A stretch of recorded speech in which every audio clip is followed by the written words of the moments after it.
What is the best mountain bike drivetrain? Is it SRAM? Is it TRP? Maybe it's this all-new Shimano XTR wireless.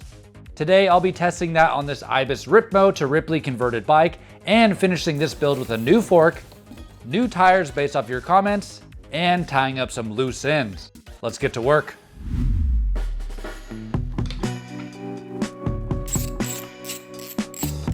Before we get to the drivetrain, I'm going to tear down the whole bike to get prepared for all of the upgrades.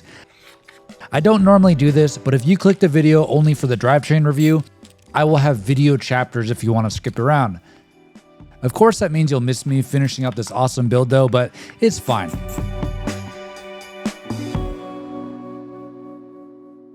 In the last video with this bike, I converted the long travel Ripmo to a short travel Ripley by changing out the shock, clevis, and fork. The following week, I got a full suspension XC bike and I had some fun on that. Then yesterday, I hopped back on this, now it's a Ripley, and it felt so dang good. It's almost like a perfect feeling bike, and I'm just blown away at how good this older Pike Ultimate feels. I think this is like a 2021 or 22.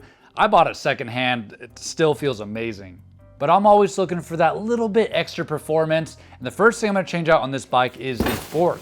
Manitou sent me this Mezzer Pro fork, and last video I got so many comments saying that this is a really good fork. But to make it work, I need to convert it down to 140 millimeters travel using a special tool from Manitou that I've never used before. So let's crack open this fork and try not to mess it up.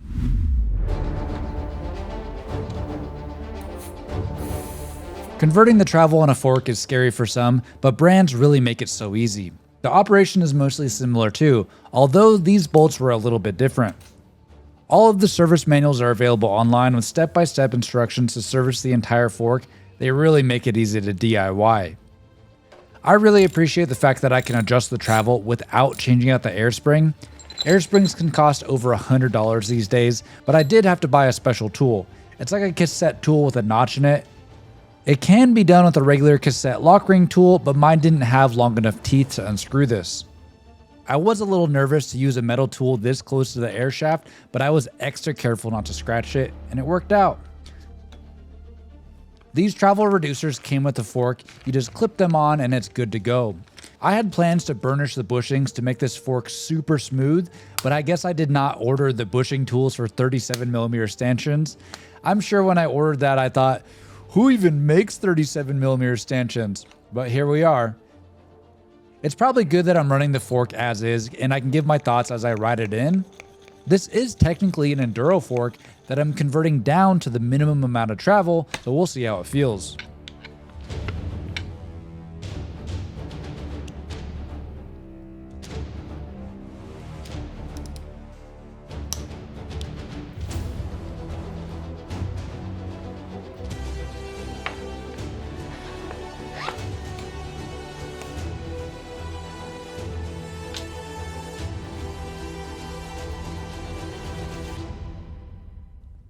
Man, I have not run a Manitou fork since my first build with the Shimano XTR. Let me know in the comments if you remember that. And I'm sure it's gonna drive people crazy about the reverse arch.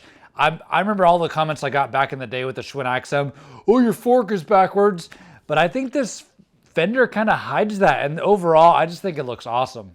Moving forward, there's 3 issues with this Ripley build, and we'll get to them one by one. But the biggest issue is that both front and rear tires are toast. I got a plug in the front and the rear tire is now losing air. And in the last video, I asked what tires I should get, and an overwhelming majority said to try these.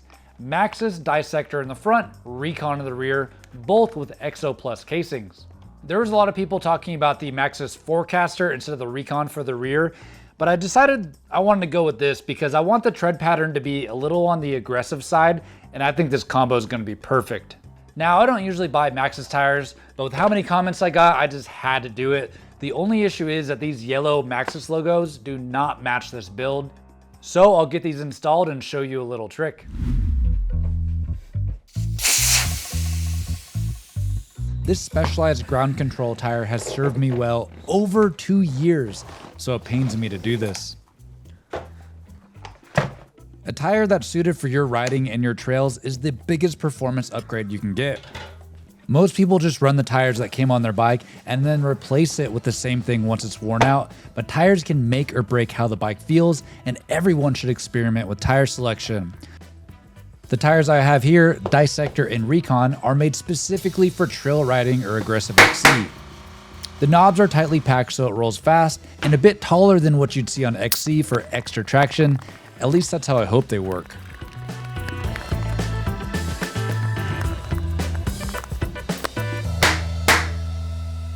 Now comes the fun part, Dinitrol. This stuff is used as a primer on windshield glass, and it's basically like liquid rubber.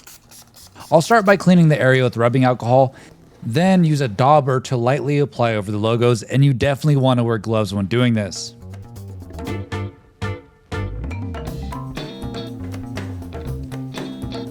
The Dinitrol dries super fast on the tires, probably within like 2 minutes.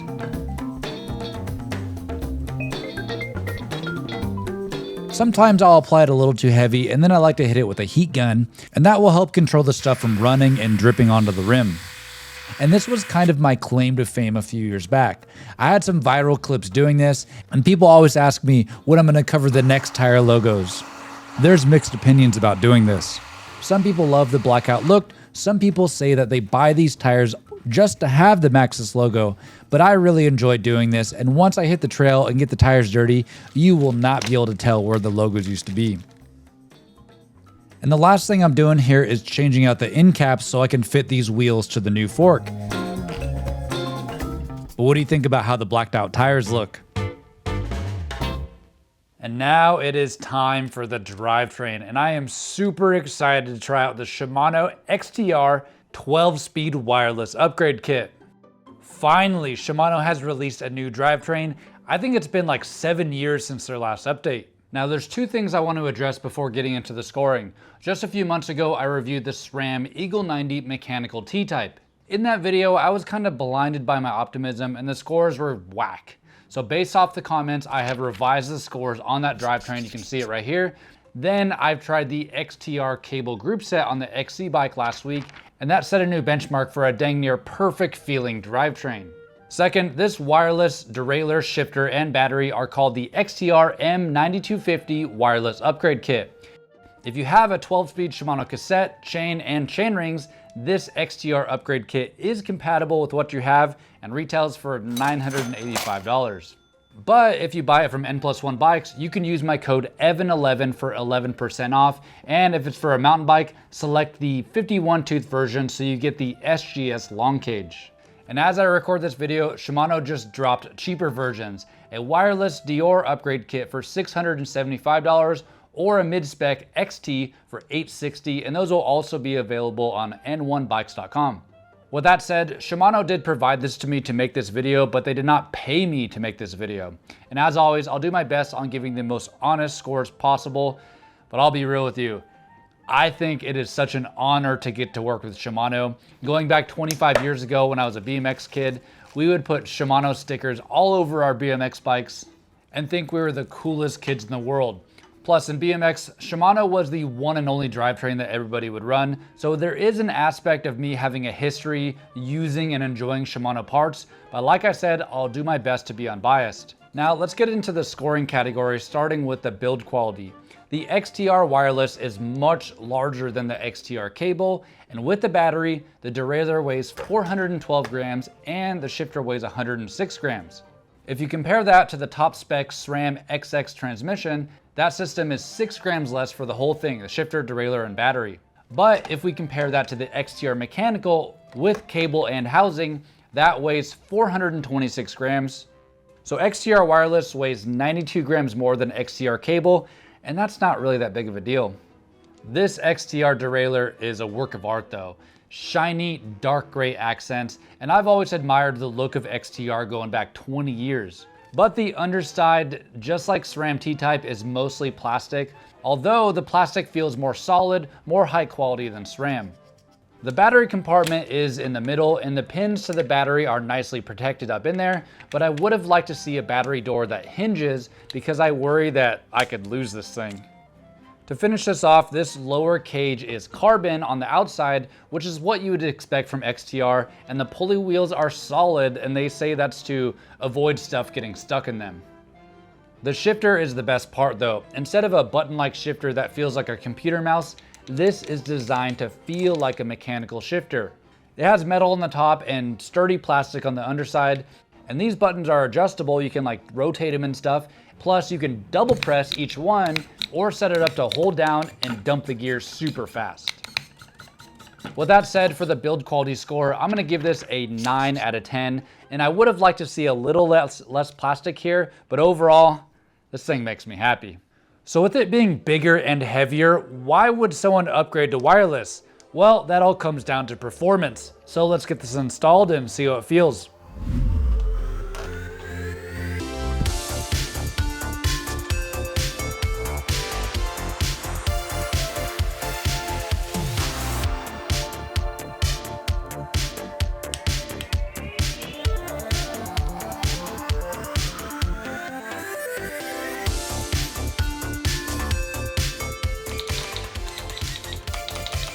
With that all mounted, I have to get a little technical. First is these 5-dev cranks need a wider spindle. I would have just left it because I rigged it up working fine as is, but this bike is designed for a 55mm chain line, and in the user manual, the XTR drivetrain says it can be used on a 52mm chain line, but says a 55 is optimal, and I want everything to be perfect to score this XTR wireless.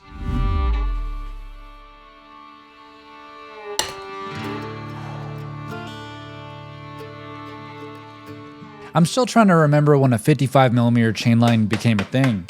It seems like it came on all of a sudden. But let me know, would you have spent $99 on a new crank spindle like this? I do think it's cool that 5-dev allows you to do that instead of having to replace the entire crankset. And I did not get to choose the color, but I think it's so rad that it's purple and not visible at all. It's an Easter egg, if you will.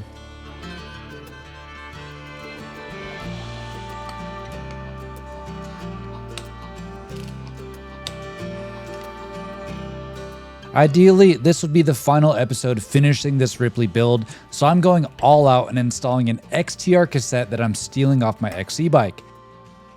I'm doing this because I want to. Saves a little weight and maybe would help the shifting performance. Either way, I want this bike to be fully upgraded and finished at the end of this video. With all the loose ends taken care of, now we are in the home stretch, and it's time to button up the XTR drivetrain. I'm glad they kept the B-gap adjustment, but normally there's a line here saying 51 teeth, but this one says low, so I guess that's to align the teeth to the edge of the cage. I read Shimano's documentation, but it did not cover the B tension and these arrows at all. The high and low limit adjustments are nicely marked though, and there is a button on the shifter for micro adjustments, just like you would with a barrel, but this XTR wireless was perfectly indexed. I wanted to avoid downloading the app, but the user manual says the derailleur is programmed to e-bike mode by default, so I downloaded the app, updated the derailleur, and then I turned off that e-bike mode because I want this to shift as many gears and as fast as possible. More on that later. Well, that installation went really smooth. I barely had to do anything and it's like perfect. And I would have liked some documentation about that B-gap adjustment, but I think I have it set up correctly. So I'm gonna remove a point there. And I also really didn't want the app. Updating the derailleur took like 10 minutes. So for the installation score, I'm gonna deduct 2 points and go 8 out of 10. But now let's go through the gears and see what it does. But what if we turn the multi-shift to the fastest setting?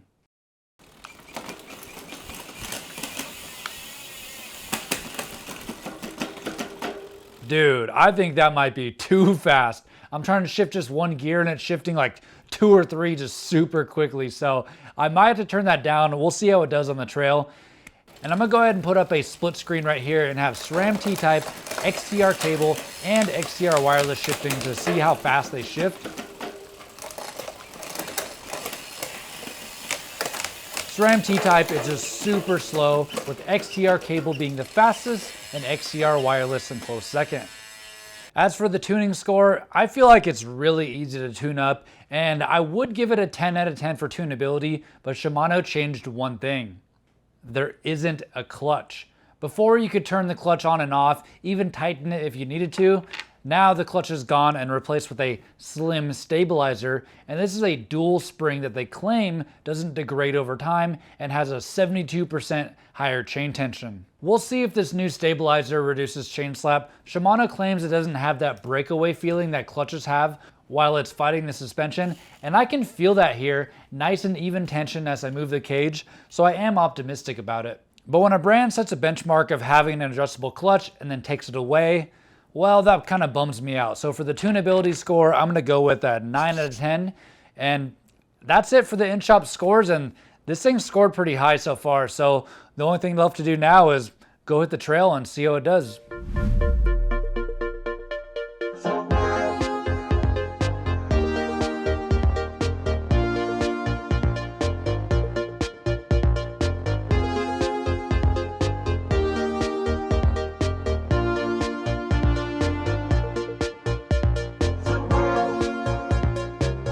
All right, man, I'm excited to ride today with all these new parts. And yeah, the bike did gain 1.5 pounds. I think it's like 33.6 pounds. And I do worry a little bit that that might take away from the fun little peppy trail, short travel trail vibe. And sometimes when you start bolting on parts, start replacing a bunch of stuff, it kind of misses the mark on the bike feeling good. So I do worry about that. But man, this thing looks just insane. It's like a mini enduro bike now. But let's go hit this Saga test loop, and I want to see if some jumps are open first. All right, this is a little jump trail. Let me go ahead and dump the gears.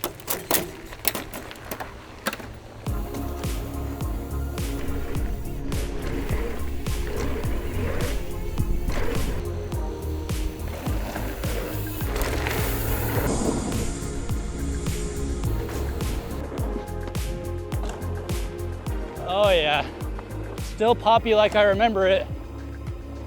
The fork feels pretty good. I totally guessed on the settings. So last night I was getting this bike all tuned up, ready for this ride, and I was kind of scratching my head on what to do with the fork because there's two air chambers, there's high and low speed compression, and then there's rebound. So I'm like, I don't know what to do with 2 air chambers.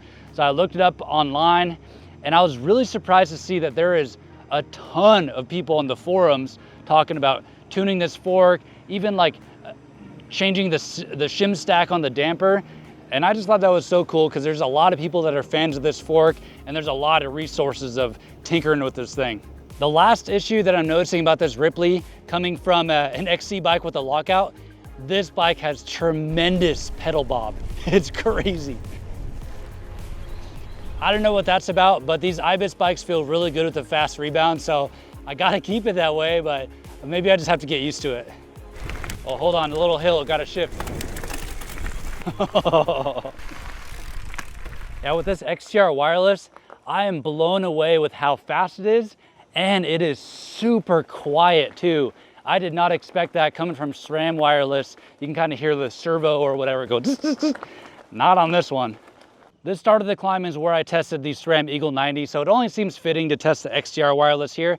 Let's start by dumping the gears and see on how fast it can go from hardest to easiest. All right, here we go.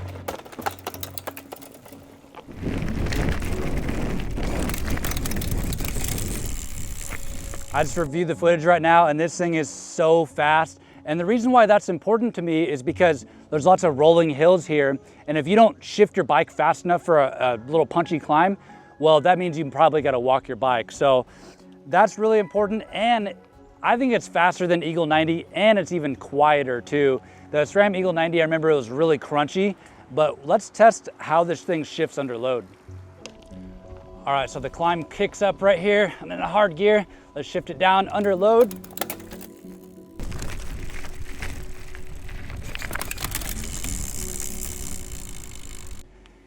I'd say it can shift under load just fine. With the transmission stuff, you can only shift it about 200 watts when it's still quiet, and that's like a light, moderate pressure on your pedal. When you're pedaling really hard, the transmission does not work that well, even though they say it can shift under load. And that's kind of about the same with this. I feel like a moderate pedal pressure and it shifts fine. And it's really not crunchy at all. I mean, you get a little ping and stuff, but nothing like SRAM. So I'm gonna give the shifting score a 10 out of 10. All right, let's go climb up to the top and see how it does on the downhill. All right, I'm gonna do a quick little detour on the jump line. Just can't help myself. But this wood bridge, I usually get a lot of chain slap on the landing. So let's see how this goes.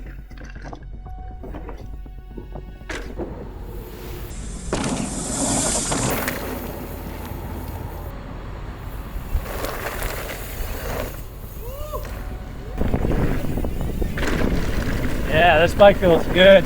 I really like these tires, especially because they're 2.6. Yeah, these high volume tires just really make this bike feel like a plow machine. And I feel like it's really good traction. And look, now that I got a little bit of dirt on the covered logos, you can barely even tell I did anything there. So overall, these tires are awesome. I really appreciate you guys' recommendations. But next up, we gotta hit a chunk trail to really see if this new clutch slim stabilizer thing is good, because the other reviews that I saw about this drivetrain did say that it was a little bit noisy on the downhill. So let's hit that trail and see how it goes. All right, this one's called Dragon Scales. One of my favorites in the whole town.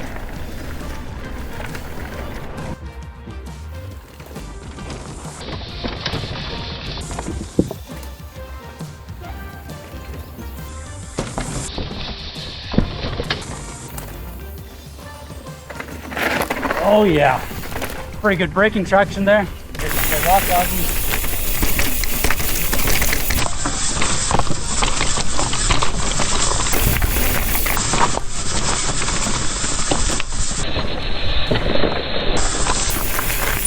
So far so good, not noticing any noise or chain slap, but coming up, this is really gonna test it.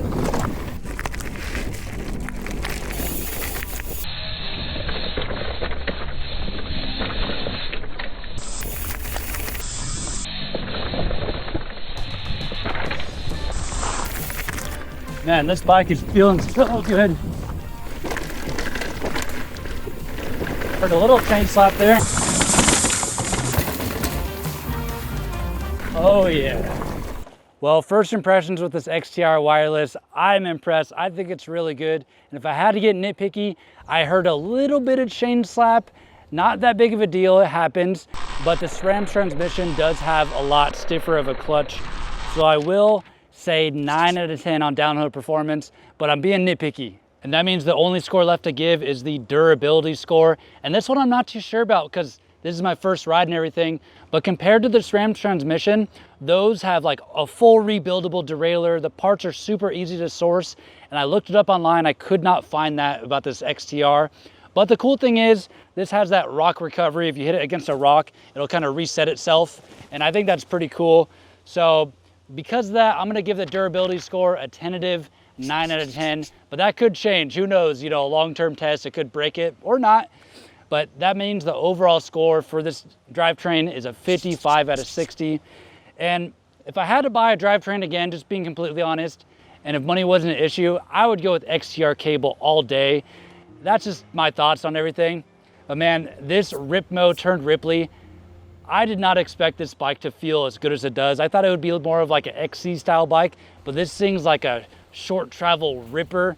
And I get the Ibis hype now, dude. Like every time I ride this bike, it feels better and better. So I'm super pumped on this bike. But next week, I'm getting a new bike. It's a full 27.5 and it could be a lot better than this one. We're gonna have to find out if 27 is alive or dead. All right, thanks for watching. See you on the next one.